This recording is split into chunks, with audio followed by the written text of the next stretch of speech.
These are 20 hidden facts about the Sons of Katie Elder that reveal how John Wayne's battle with cancer, a 12-year production nightmare, and a director's brutal methods created one of the most remarkable survival stories in Hollywood history. This 1965 Western, starring Wayne and Dean Martin, holds secrets that even die-hard fans never knew, from career-ending arrests to Disney World connections to the real-life violence that inspired the story. The most shocking revelation starts us off. Fact number 1. John Wayne filmed this movie with only one lung, just 4 months after losing it to cancer. September 17, 1964 brought John Wayne to Good Samaritan Hospital in Los Angeles, where surgeons opened him up for 6 hours straight. What they found, Wayne described later as a cancer that was as big as a baby's fist, and they didn't mess around with half measures. The entire left lung came out, along with 2 ribs for good measure, leaving Wayne with a massive scar and half the breathing capacity he'd had that morning. October 7th marked his hospital release, and by January 6th of 1965, just 4 months after losing a lung, Wayne sat on horseback in Mexico's Sierra Madre Occidental Mountains, filming the Sons of Katie Elder at 8,500 feet elevation. Picture trying to breathe at that altitude with 2 healthy lungs, then cut your capacity in half and add the physical demands of horseback riding, stunts, and 12-hour shooting days. Years later, Wayne told Roger Ebert something that stuck with him, saying, "I had just gotten over that cancer operation and I thought I could hear myself breathing all the time. Between every take, an oxygen inhaler sat within arm's reach, and Wayne grabbed it whenever the cameras stopped rolling." His private fear ate at him constantly, the worry that Hollywood would discover how sick he truly was and decide he'd never work again. Making this movie wasn't about the paycheck or the role, it was about proving to himself and every studio executive watching that cancer hadn't beaten him down. Fact number 2. Director Henry Hathaway nearly killed Wayne in a freezing river scene. The river ambush sequence at Cascada El Saltito became the production's most dangerous moment, and what happened there almost ended Wayne's comeback before it started. Wayne approached director Henry Hathaway with a reasonable request, asking if he could wear a wetsuit like his co-stars during the scene where the brothers get dragged through icy water. Hathaway's response came cold as the river itself, when he sneered, "You'd look too fat, don't baby yourself." Wayne got dragged into that freezing water without protection, his one remaining lung struggling to process the shock, and Chuck Roberson, Wayne's longtime stunt double, watched him black out during the take. Pneumonia nearly set in afterward, which for a man with one lung could have meant death instead of just discomfort. What breaks your heart about this scene comes through if you listen closely to the production audio, where a child's voice calls out, "Come on, Dad," from somewhere off camera. That was 3-year-old Ethan Wayne watching his father get dragged through freezing water, not knowing his dad only had one lung and might actually be drowning right there in front of him. Hathaway himself had survived colon cancer, which makes his approach even harder to understand, but Wayne saw it differently. His words about Hathaway stayed consistent over the years, calling him the meanest man in the business. "He worked me like a goddamn dog, and you know something, it was the best thing that ever happened to me because it meant I got no chance to walk around looking for sympathy." Fact number 3. This film spent 12 years in development hell before John Wayne ever saw the script. 12 years separated the Sons of Katie Elder from purchase to production, making it one of the longest development periods for any major Western. February 1955 brought Paramount Pictures to the table with money, reportedly paying $1,000 per Marlowe family member for the rights, and by November that same year, Alan Ladd signed on to star with John Sturges attached to direct. That version never happened because Ladd paid somewhere between $135,000 and $250,000 to exit his Paramount contract by July 1956, and the project collapsed right there. Burt Lancaster took a look in 1959 but walked away calling the story routine, while Dean Martin got announced as the lead that November, possibly paired with James Stewart. August 1960 brought producer Hal Wallace to shelve everything because of what he called an influx of Western genre pictures flooding the market. March 1964 finally brought John Wayne into the picture at $600,000 plus 1/3 of the profits and 1/3 of ownership of the negative. During those 12 years, Charlton Heston, Kirk Douglas, William Holden, and Robert Mitchum all got considered for the lead, and when Wayne's cancer diagnosis threatened production after he'd signed, he personally suggested Kirk Douglas as his replacement. Wayne recovered enough to honor his commitment, which meant Douglas never got the call. Fact number 4. A Disney star's Christmas Eve marijuana arrest changed the entire cast. Tommy Kirk held a spot in the original cast of The Sons of Katie Elder, likely playing youngest brother Bud, bringing his Disney pedigree from Old Yeller, the Shaggy Dog and Swiss Family Robinson. That wholesome image made him perfect for the innocent youngest elder brother, and production was ready to roll. Christmas Eve 1964 destroyed everything when police arrested Kirk at a marijuana party, and photographs of the handcuffed Disney star in police custody hit front pages across the country. Production was about to begin, which meant Paramount had no time for scandal, and they fired him immediately. Kirk's career ended right there in many ways, representing one of early Hollywood's harshest examples of how a marijuana arrest could finish a young actor's trajectory before he turned 30. Earl Holliman stepped in as a last-minute replacement for the role, and Kirk found it increasingly difficult to get film work afterward, eventually leaving Hollywood entirely. Looking back now, when marijuana laws have changed so dramatically, a Christmas Eve party ended a promising career over something that wouldn't even make the news today. Fact number 5. Dennis Hopper's casting was actually a career redemption story brokered by John Wayne. Dennis Hopper's resurrection from Hollywood exile stands as one of the film's most remarkable hidden stories, and it started with director Henry Hathaway destroying him years earlier. 1958 brought Hopper to work with Hathaway on From Hell to Texas, where the director forced him to perform over 80 takes of a single scene across 15 hours. The young method actor, trained in the actor's studio tradition, ended up reduced to tears while Hathaway allegedly told him, "You'll never work in this town again." 6 years proved Hathaway's curse held power because Hopper made only one film in all that time, his career effectively grounded by one director's vendetta. And if that story of Hollywood redemption surprised you, make sure to subscribe to this channel for more hidden facts about classic westerns that even longtime fans never knew. Hopper's marriage to Brooke Hayward, daughter of actress Margaret Sullivan, whom Hathaway respected, opened a path to reconciliation, but John Wayne personally brokered the peace between Hopper and Hathaway. Wayne arranged Hopper's casting in The Sons of Katie Elder as an act of professional forgiveness that gave the younger actor a second chance. Hopper acknowledged years later, saying, "I learned a lot from Henry Hathaway when I was acting in The Sons of Katie Elder, and the experience led directly to his renaissance." 4 years later, he co-wrote, directed, and starred in Easy Rider, changing American cinema forever, and without Wayne's intervention and this second chance from Hathaway, Dennis Hopper's career might have ended before it truly began. Fact number 6. The story is based on real brothers, whose violent deaths were too brutal for 1965 audiences. The real story behind The Sons of Katie Elder comes from 5 brothers named Marlowe, George, Boone, Alfred, Llewellyn, and Charles, who lived in Graham, Texas during the 1880s. What actually happened to these men in 1888 and 1889 went far beyond anything the film could show audiences in 1965. False murder charges landed the Marlowe brothers in jail, and when a vigilante mob attacked, the brothers were chained together, literally shackled to each other, forced to fight back against their would-be lynchers in a brutal gunfight while bound together.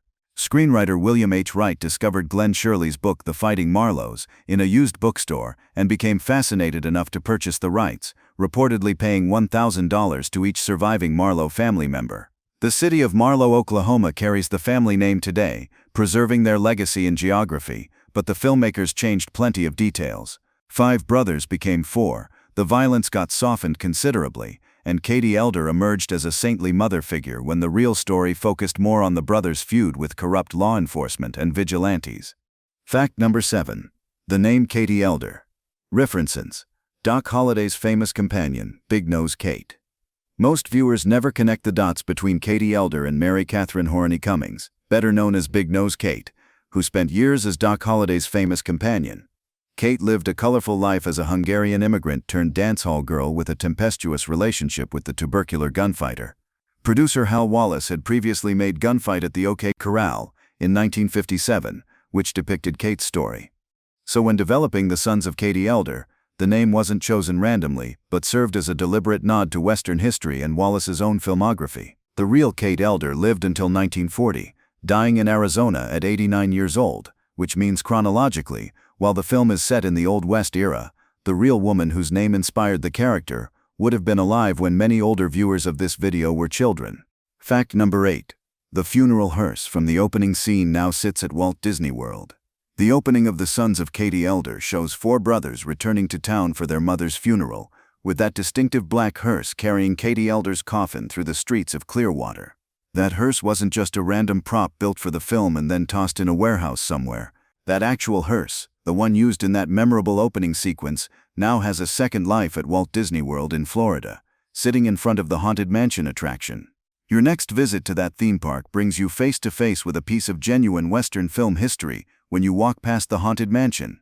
This crossover between classic Hollywood and modern Disney parks delights anyone who knows the connection, taking a hearse that carried the fictional remains of Katie Elder and turning it into a prop to entertain families visiting a haunted house attraction. From a somber Western funeral to a family theme park represents quite a journey for one piece of movie history. Fact number 9. The tombstone reveals an impossible timeline that the filmmakers ignored. Katie Elder's tombstone in the film, if you look closely at it, and most viewers never do, reveals a mathematical problem that makes the entire story impossible. According to the prop tombstone shown on screen, Katie Elder was 64 years old when she died. John Elder, her eldest son, gets played by 57-year-old John Wayne, and that math doesn't work. Katie at 64 with her oldest son at 57 means she gave birth to him when she was 7 years old, which is clearly impossible.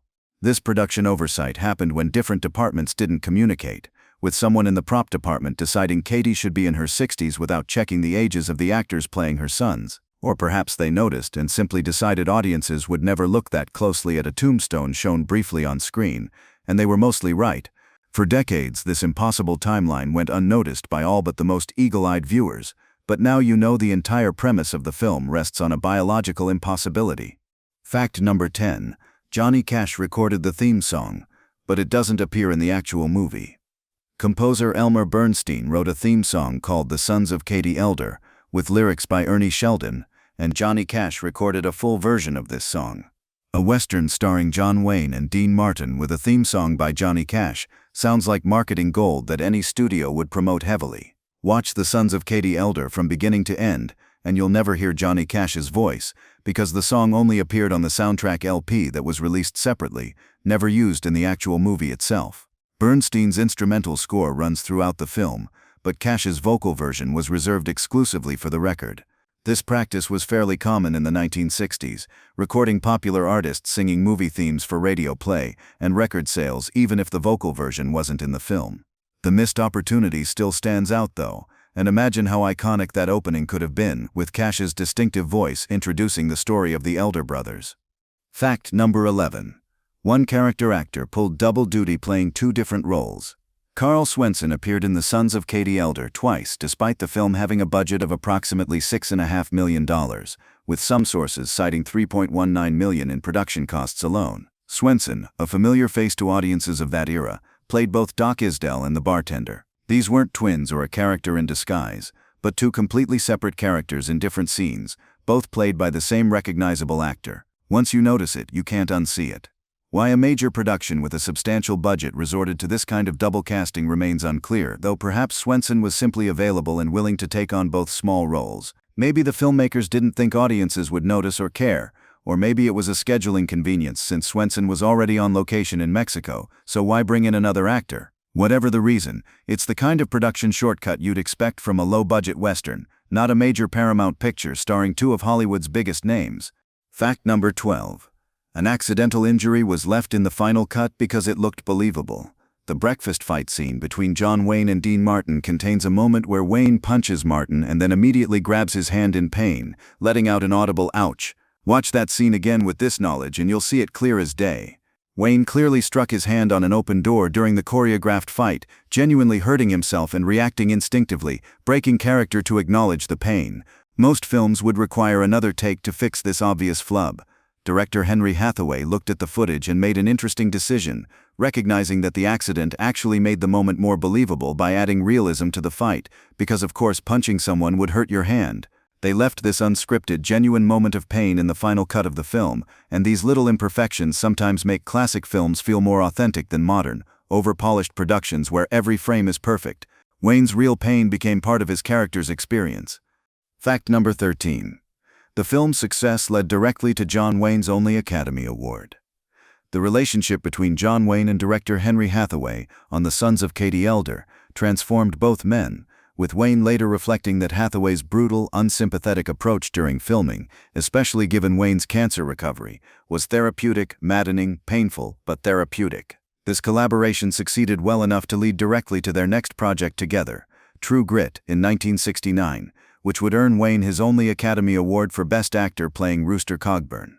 Wayne had been acting since the silent era, starring in over 150 films, and True Grit finally brought him Oscar recognition at age 62. True Grit might never have happened without The Sons of Katie Elder, since both films shared not just the same director and star, but also composer Elmer Bernstein and several cast members including Dennis Hopper and Strother Martin. Hathaway had proven he could push Wayne to deliver deeper, more complex performances than typical action hero roles required, and the working method established on The Sons of Katie Elder, with Hathaway's demanding no-nonsense direction combined with Wayne's stubborn determination to prove himself, created the template for Wayne's Oscar-winning performance 4 years later.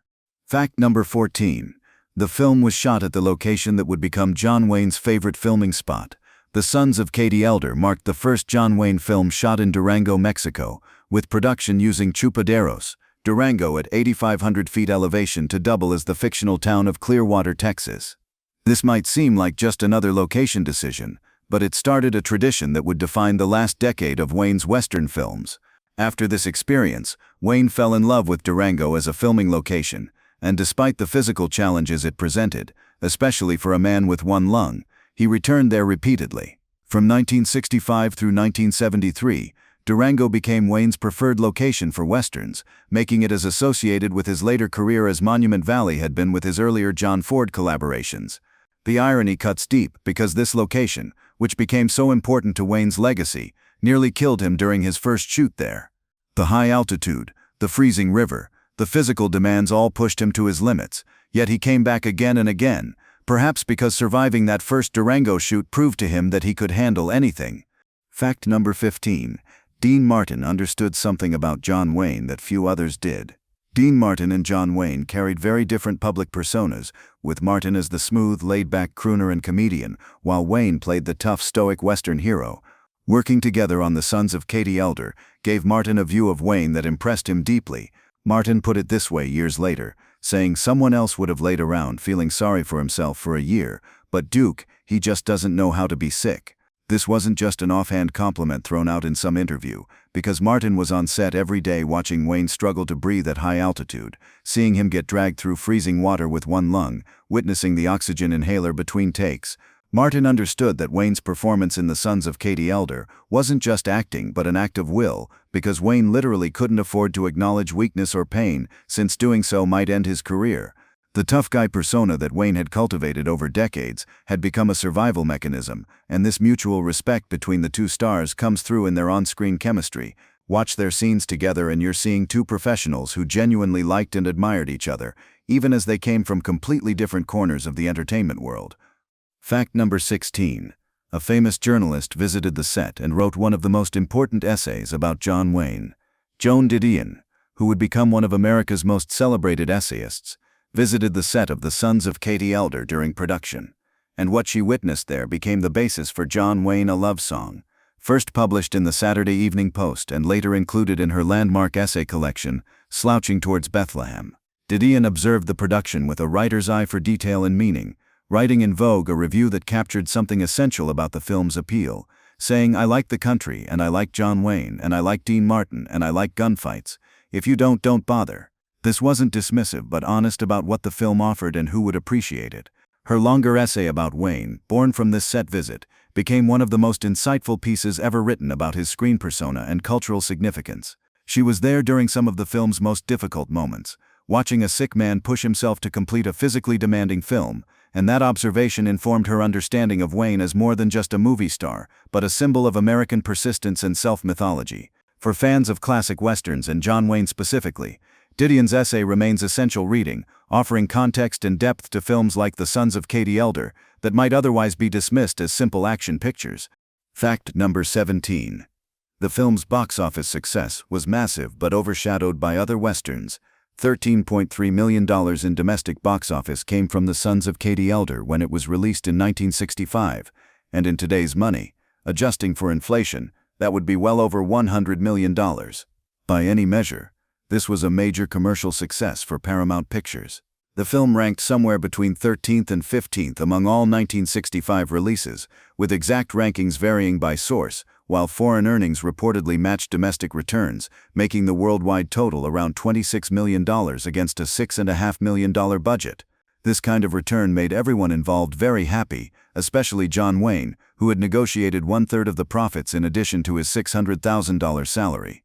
Two other westerns beat The Sons of Katie Elder at the box office that same year though, with Shenandoah starring James Stewart and Kat Ballou with Lee Marvin and Jane Fonda both outperforming it. This shows how saturated the Western market was in 1965, proving Hal Wallace had been right to worry about the influx of Western genre pictures when he'd shelved the project years earlier. Ranking in the top 15 films of the year, especially in a crowded genre, represented a significant achievement, and more importantly, it proved that John Wayne's cancer diagnosis hadn't diminished his box office appeal. Fact number 18. George Kennedy's observation captured why John Wayne remained a star. George Kennedy, who would work with John Wayne multiple times, offered perhaps the most insightful explanation of Wayne's enduring stardom when he said if you put him in a group with other movie stars, the eye went to him, and that is the ultimate marker of respect. He was John Wayne. It didn't matter if he wasn't Olivier. Olivier wasn't John Wayne. This observation cuts to the heart of what made Wayne special, because he wasn't the most technically skilled actor of his generation.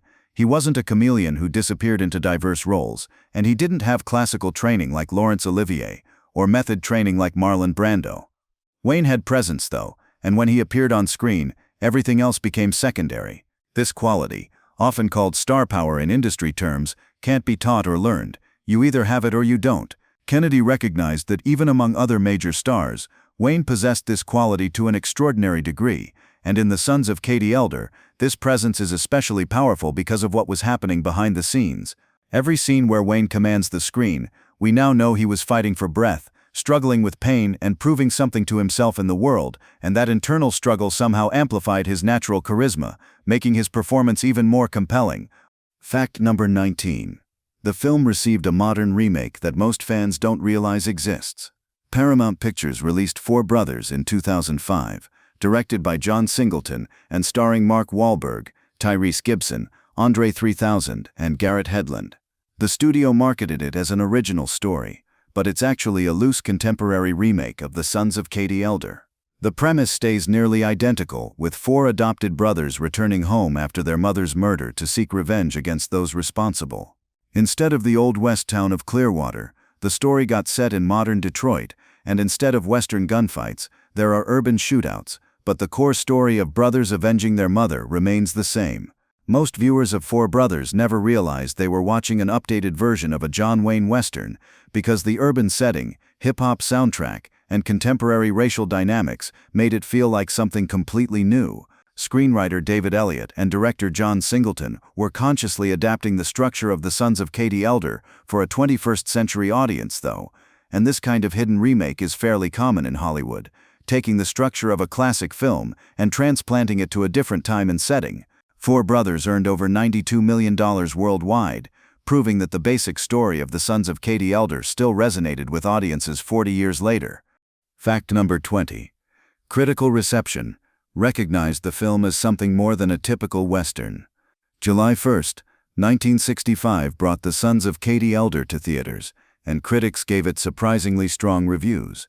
The New York Times called it a good, tough, unpretentious and gory little Western with a professional stamp, with that word unpretentious being key, because the film wasn't trying to be an epic or make grand statements about the Western genre, but simply trying to be a well-made, entertaining Western, and critics recognized it succeeded on those terms. Today the film holds a 100% rating on Rotten Tomatoes, based on 15 critic reviews. And while 15 reviews is a small sample size, with many of those being retrospective reviews by modern critics, reassessing classic films, maintaining a perfect score even with a small sample, indicates the film has aged well. What's particularly interesting is how critics understood what the film was doing, with Variety's review praising the production values and performances while acknowledging this was formula Western storytelling done at the highest level. The reviewers seem to understand that sometimes a genre film doesn't need to reinvent the wheel, but just needs to be an exceptionally well-crafted version of familiar elements. For John Wayne personally, the positive reception validated his decision to return to work so quickly after cancer surgery, proving he could still carry a major Western, still perform action scenes convincingly, and still deliver the kind of performance audiences expected from him. This critical and commercial success opened the door to the final, most acclaimed phase of his career, including True Grit, The Cowboys, and The Shootist. The Sons of Katie Elder is ultimately a film about survival disguised as a Western revenge story, with four brothers surviving an ambush on screen, while behind the scenes John Wayne survived cancer and fought to save his career. The film's production became a real-life test of endurance that mirrored its fictional plot. Every time Wayne rides a horse at high altitude with one lung, he's proving something, and every time he performs a stunt or action sequence 4 months after major surgery, he's defying medical expectations. Every time he refuses to acknowledge pain or weakness, he's living up to the heroic persona he'd spent 35 years creating. The hidden story of this film reveals something profound about classic Hollywood and the actors who defined it, because there were no safety nets, no insurance shutdowns, no modern protections for injured or ill performers. Wayne could have rested, recovered, taken a year off, but instead he chose to drag himself through freezing rivers at high altitude to prove that cancer hadn't beaten him. That choice, stubborn and perhaps foolish but undeniably courageous, defined the rest of his life and career. When we watch The Sons of Katie Elder today, knowing what we now know about the production, every scene takes on additional meaning and the film becomes a documentary of Wayne's determination, a record of Henry Hathaway's brutal directorial methods, and a snapshot of Hollywood's transition from its classic era into something more modern and uncertain. For those of us who love classic westerns, this film represents something special, not just because it's well-made and entertaining, but because it captures a moment when the old Hollywood way of making films was fighting to survive, just like John Wayne was fighting to survive cancer. Both would succeed, at least for a while longer, with Wayne making 15 more films before his death in 1979, while the classic western continued for another decade before fading from cultural prominence. This film, made under these extraordinary circumstances, preserved something essential about both, showing that even in 1965, when the world was changing rapidly, there was still room for traditional westerns about honor, family, and revenge. And it showed that even at 57, recovering from cancer, John Wayne could still be the star audiences wanted him to be. If you enjoyed learning these hidden facts about the Sons of Katie Elder and classic Hollywood, make sure to like this video, leave a comment sharing your favorite John Wayne Western, and subscribe to this channel for more deep dives into the movies that defined a generation. Until next time, this is the story behind the screen, where we discover that the truth is often more dramatic than any script,